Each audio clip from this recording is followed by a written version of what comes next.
Bismillahirrahmanirrahim. Assalamu alaikum dear students. How are you? This is New Syllabus Primary Mathematics Workbook 6A और आज हम इसके chapter number 1 से start कर रहे हैं इस बुक को। तो वीडियो को अंत तक ज़रूर देखिएगा। अच्छी लगे तो लाइक कमेंट शेयर कीजिएगा। चैनल सब्सक्राइब नहीं किया तो प्लीज़ सब्सक्राइब कर लीजिए। As you can see on your screens, this is chapter number 1 algebra. Algebra से अक्सर बच्चे घबरा जाते हैं क्योंकि इसके अंदर हमारे पास न्यूमरल्स यानी नंबर्स नहीं होते बल्कि कुछ वेरिएबल्स भी आ जाते हैं, अल्फ़ाबेट्स आपको नज़र आने लगते हैं। तो आपको परेशान नहीं होना, अगर आपकी बेस अच्छी हो जाएगी तो आपके लिए किसी भी किस्म का कोई क्वेश्चन सॉल्व करना प्रॉब्लमेटिक नहीं रहेगा। तो हम वर्कशीट नंबर 1 पेज नंबर 1 से स्टार्ट करते हैं। यहाँ पर हमें कुछ simplifying and evaluating algebraic expressions दिए गए हैं।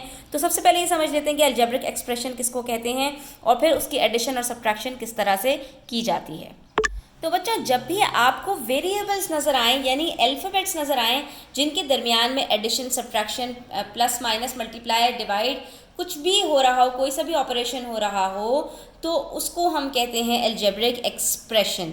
लेकिन अगर मैं इसके आगे इस इक्वल्स टू लगाकर कुछ और लिख दूं तो ये बन जाती है अलजेब्रिक इक्वेशन। इक्वेट कर देना, इक्वल्स लेकर आ जाना इसके अंदर। लेकिन क्योंकि इसके अंदर हमारे पास कोई इज इक्वल्स टू मौजूद नहीं है तो इसको हम अलजेब्रिक इक्वेशन नहीं कहते, इसको एक्सप्रेशन कहते हैं। अब इसको सॉल्व करने का क्या तरीका है वो आज हम सीखने वाले हैं।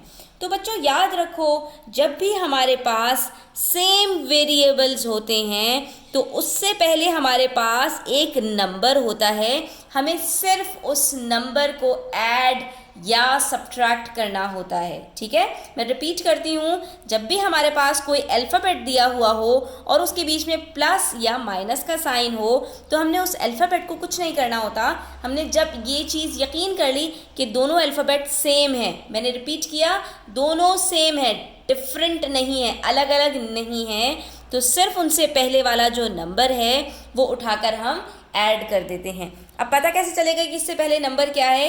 तो बच्चों, अगर कुछ नहीं लिखा हुआ तो इसका मतलब होता है इससे पहले 1 है, और अगर 1 के अलावा कुछ भी होगा तो वो हमेशा लिखा हुआ होगा। ठीक है, यानी यहाँ पर आपके पास कभी 2 भी हो सकता है, 3 भी हो सकता है एंड सो ऑन, कोई सा भी नंबर हो सकता है। लेकिन अब यहाँ पर मेरे पास 1p है और दूसरा भी 1p है, तो 1 + 1 गिव्स मी 2 और p मेरे पास एज इट इज आ जाएगा। ठीक है, तो हमने यहाँ पर 2 बातें सीखी कि पहली बात, हमेशा सिर्फ सेम वेरिएबल्स जो होते हैं वो ऐड होते हैं। दूसरी बात कि वेरिएबल्स को कुछ नहीं करना होता, उनको उठाकर एज इट इज़ लिख देना होता है।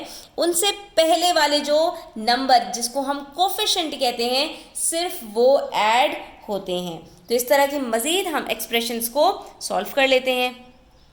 पार्ट बी में देखिए, हमारे पास 3 क्यू हैं, तीनों सेम हैं, पहली बात। दूसरी बात, तीनों के साथ क्या क्या कोफिशिएंट्स हैं, एक के साथ 2, दूसरे के साथ 1 और तीसरे के साथ भी 1, तो 2 + 1 + 1 गिव्स अस 4 और क्यू एज इट इज आ जाएगा। इसी तरह से अब देखिए, हमारे पास पहली बात, दोनों वेरिएबल सेम हैं, r हैं, तो इनके कोफिशिएंट्स को हम उठाकर ऐड कर लेंगे, 1 + 3 4 और r एज इट इज आ जाएगा।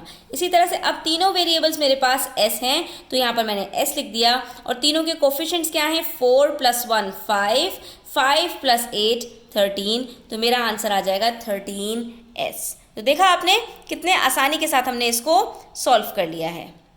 तो बच्चों, हमने इससे क्या सीखा कि जब भी वेरिएबल सेम होंगे तो उनके कोफिशिएंट्स में वैसे ही एडिशन या सब्ट्रैक्शन होगा जिस तरह से नॉर्मली न्यूमरल्स यानी नंबर्स के बीच में एडिशन सब्ट्रैक्शन होता है। और जब एडिशन समझ में आ गया तो सब्ट्रैक्ट करना कुछ भी मुश्किल नहीं है।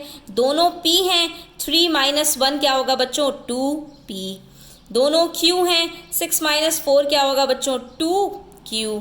दोनों r हैं, 12 - 5 क्या होगा बच्चों, 7r।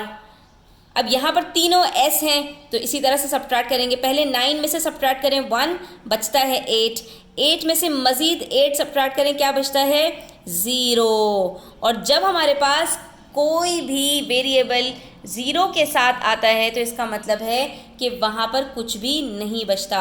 जैसा कि बच्चों 8 - 8 0 होता है, इसी तरह से 8s हो या 8r हो, कुछ भी हो तो 8r - 8r भी 0 होता है।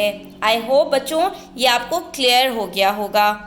आज की वीडियो यहीं तक, अपना बहुत ख्याल रखिएगा। Thanks for watching the video till the end. अल्लाह हाफिज़।